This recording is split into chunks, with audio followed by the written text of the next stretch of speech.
Hey, welcome back. I was trying to do a live like this a second ago. I was having technical difficulties and had a call coming up with the amazing, wonderful, and talented ladies of Peppy Five, Omni Fund, and going over some just really exciting deals. They are absolutely killing it. I talk about just sometimes you can create assets out of thin air based on the resources that you have. And one of the deals that they have is just, basically an infinite return book. I'm sorry, an infinite return deal. I do have an infinite return book. I have a book called The Infinite Returns, but it's an example of an infinite return deal because we just use the resources that we had access to, created an asset out of thin air, it's generating income right off the back. Just got another major deal. So just very, very excited for that team. It's also one of the reasons, we'll look at this list today of some of the top earners in private equity. But one of the reasons I get excited about just diversity in the space is that number one, there's hardly any of it. You will see from this list, we got one minority representing on this list. No females representing on this list. And all of those are just resources of talent that are untapped when it comes to doing these deals. Sorry, I'm gonna have to. Let's see. All right, sorry, I had to turn off those notifications. So, what happened? Just left out. Let's get this pulled back up.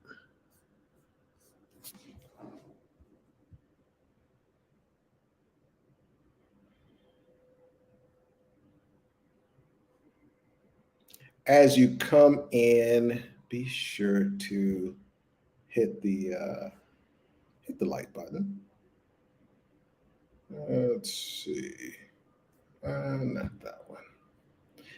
Put any questions that you have.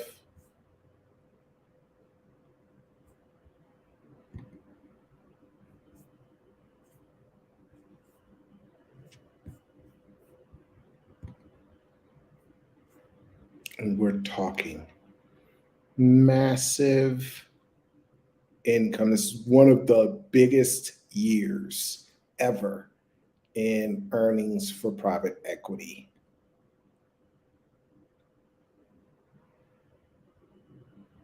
Funds.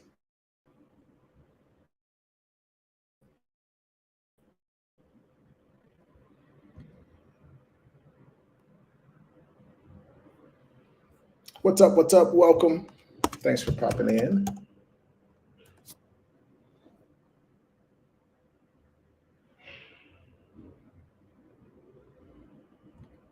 All right. Now I gotta share this.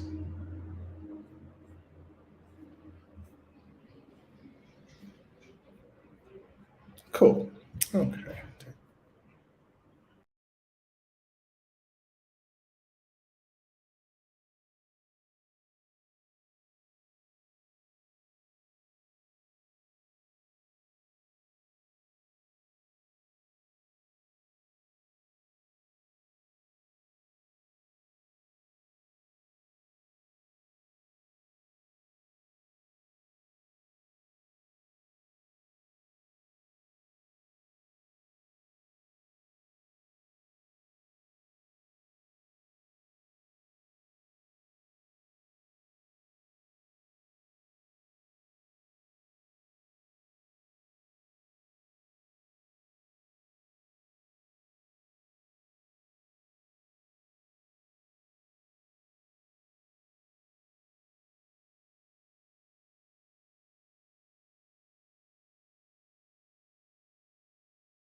As well. So you can see me in the corner. So we're talking about, just some of the on the large end of private equity, the money that's made. And one of the reasons that this is interesting to me is that, these aren't folks that came in with a unique idea. It's not like they're Elon Musk came up with some brilliant idea, or Mark Zuckerberg. The really cool thing is that when you go down this list, everybody's path really followed the same way. They learned private equity from someone else, and then they went out and they executed. So that's number one.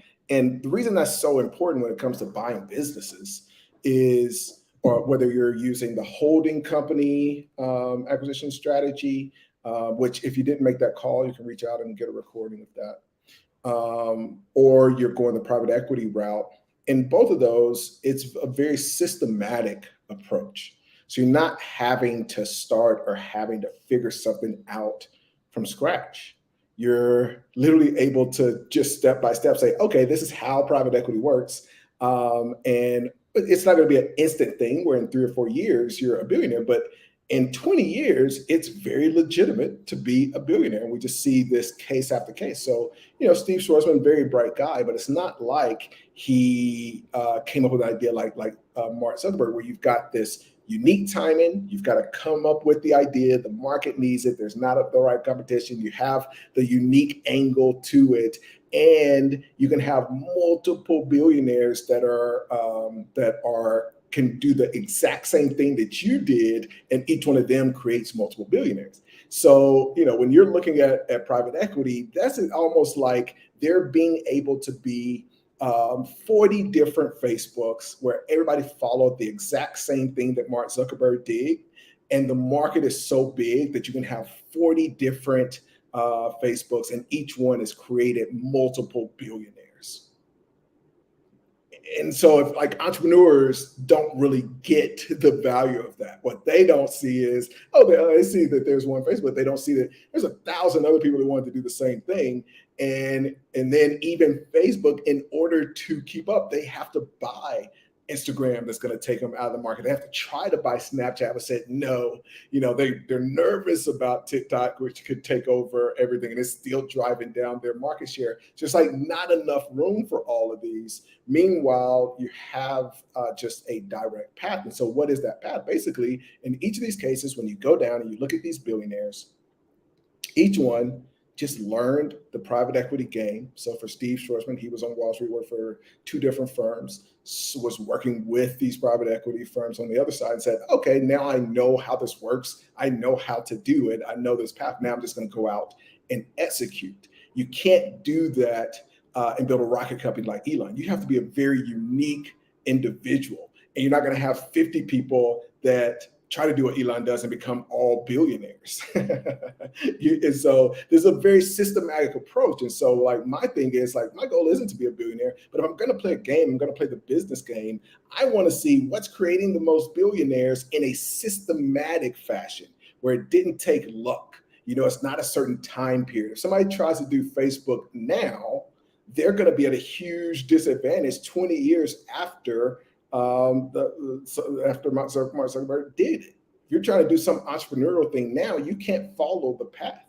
But when Steve Schwarzman started his, there were people that were doing it decades before him. And some of them will go on this list that he was able to learn from, and he just followed. It's the same business. It's just another version of the same business. And then over the course of 20 years, they're billionaires, he's billionaires. Everybody can follow that same system.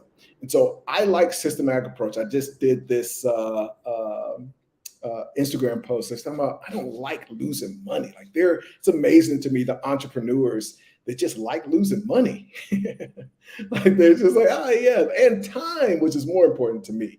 Honestly, like way more important than losing money is losing time.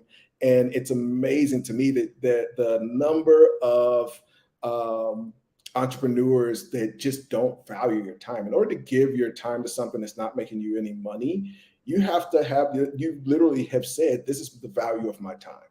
I'm going to give my time to something that's making zero. So I value my time zero.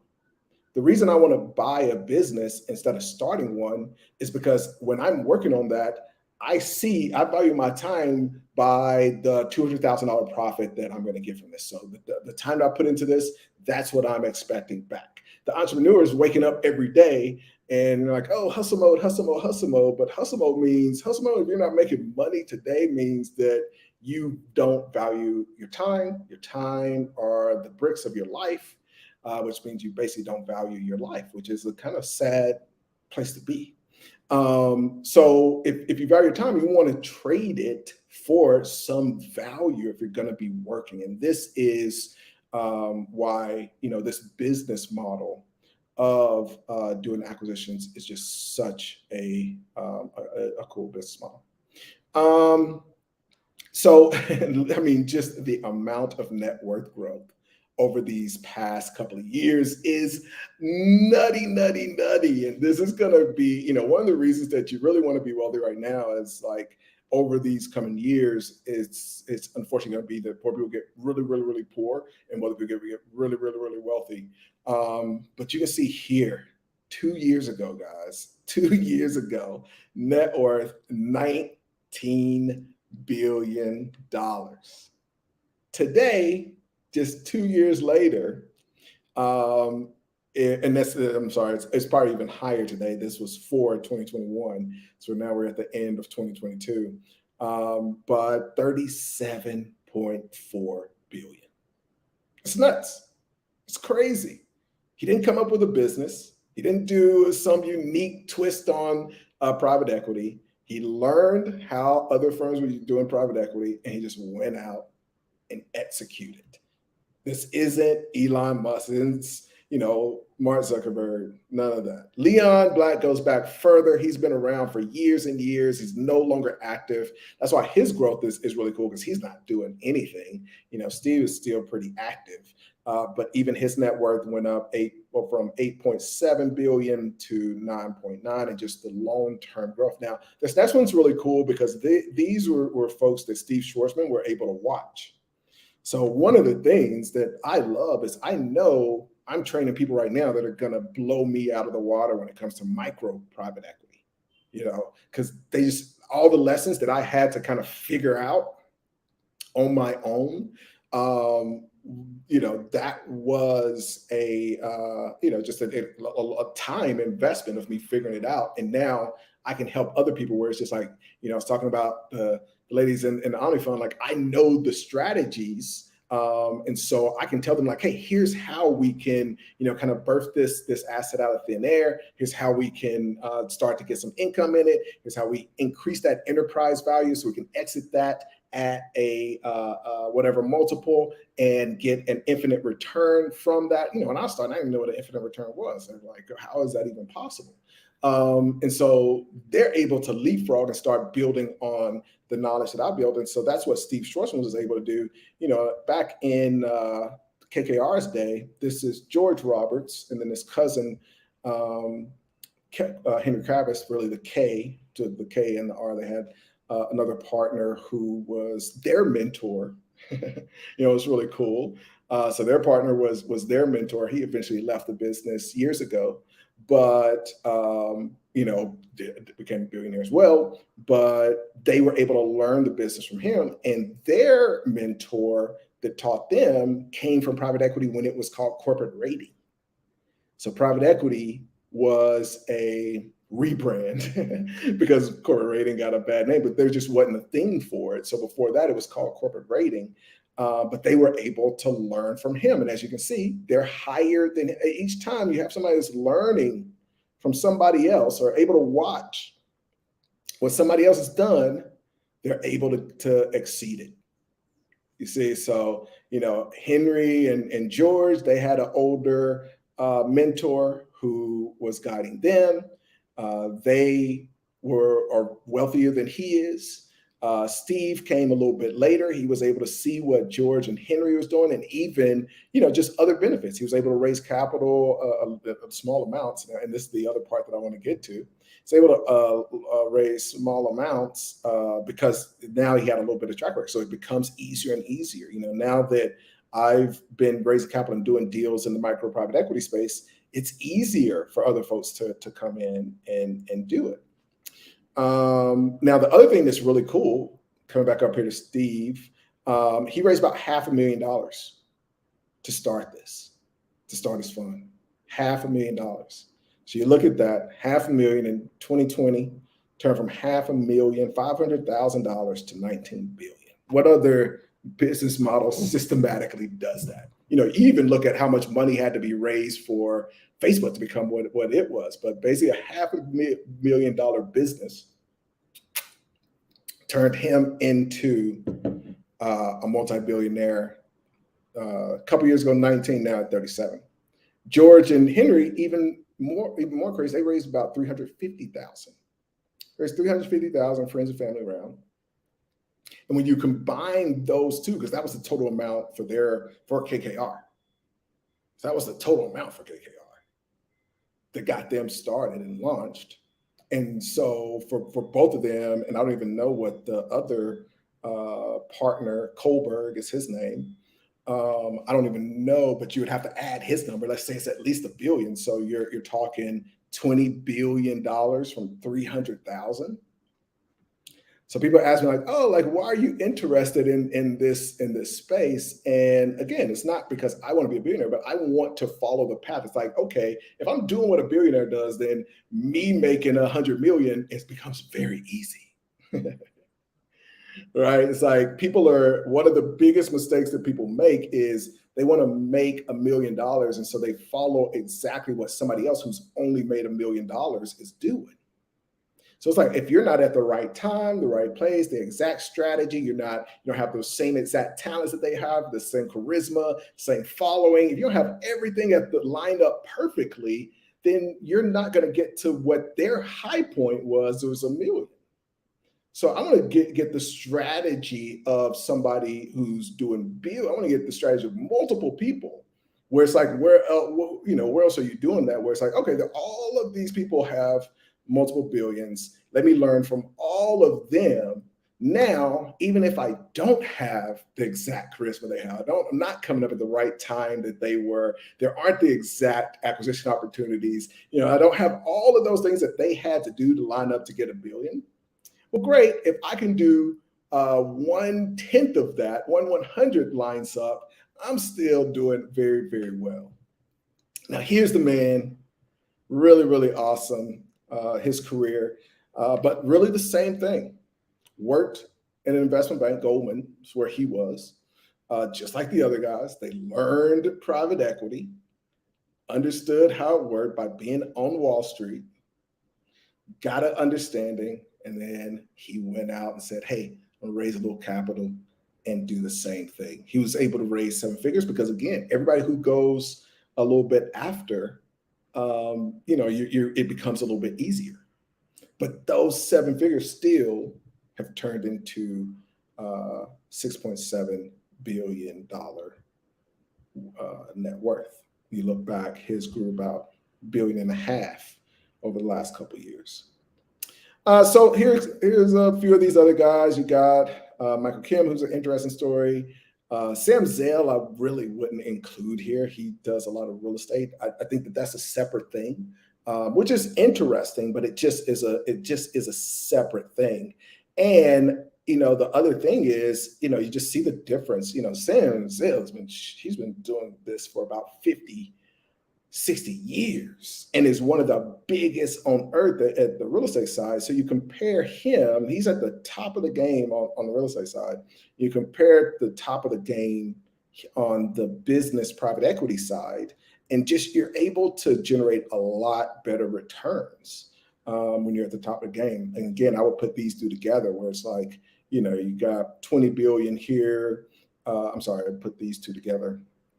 But there's just tremendous wealth on the PE side. I actually met Tom Gores. He's a founder of Platinum Capital when I was in LA. It was a pretty cool trip. I met Jordan Belfort, who for some of y'all, I got to find that photo. When I met him, I didn't want to show the photo. We had dinner. So I was dating a girl who was the editor of his book, actually. And so we had dinner with him, and at that time, as his really life partner, They broke up after a couple years after that. But yeah, that was a really cool trip to LA. I had dinner with Jordan Belfort from Wolf of Wall Street. For the folks that don't know, that's who Leonardo DiCaprio played. So got to hang out with him, which was really cool. And then went to an event, and Tom Gores was there. I'm also going to be out in LA. If anybody happens to be around, I'll be out in LA December, like the 14th. So if anybody's around, would love to hang out. Very cool guy, Tom Gores. Their story with Platinum Equity is a lot of fun as well. So these are just some of the things. It just goes on and on. All the billionaires that have been created from this space. All right, let's answer a couple of y'all's questions. We'll bounce out of here. What's up? Sigma popped in. So you got a couple questions in here, big guy. Let's see. Let's pop down to what you're up to. The LinkedIn, if you ask a question on LinkedIn, for some reason it comes in, but it doesn't, it just is blank. It just shows a couple questions, and it's just, or unless you, I don't even think you sent a blank message. So that's weird. All right. You've been my mentor for the last 3 years and didn't even know it. That's awesome, man. I certainly appreciate that. Watching Billions and listening to you, I'll be managing and operating $1 billion fund by next year. I absolutely love it. And then it says, Sam Sale is also who I'm emulating. And I think that's an interesting strategy. We were actually thinking about this with a recent fund. We're doing a mobile home fund, and we were actually thinking about combining it with some PE to kind of pump up the returns. We decided against it. With my partner on the fund, if you're interested in mobile home stuff, definitely check out Byron Sellers. He does some amazing stuff. We're partnering on a mobile home fund, but it's an interesting strategy to combine those. All right, if you're interested in getting some deal flow, be sure to text deal to 585-670-6609. If you're not a part, tonight is the night. We're having the 5K side hustle call with the Patreon members. That should be a really fun training. Very excited to speak to them. And then, we're coming up towards the end of the year. And so now is the time to start preparing for January. January and February are the top months for closing deals. It's when the most sellers, if you think about it from the seller perspective, the seller's thinking, okay, I got these New Year's resolutions. I got new things I want to change. I got new ventures I want to try. I need to get rid of this old stuff. I need to sell this old business and move on to the new. So if you're looking to get some training, definitely join the Patreon. We'll send you a copy of Infinite Return books just in time for you to spend December studying and getting ready for January, which is the number one month. And be sure you're on this list to get some of the deal flow that we get. All right. Thank y'all for popping in here, and I'll talk to you soon. If you're not a subscriber, you should definitely subscribe, because why not? Be sure to like the video.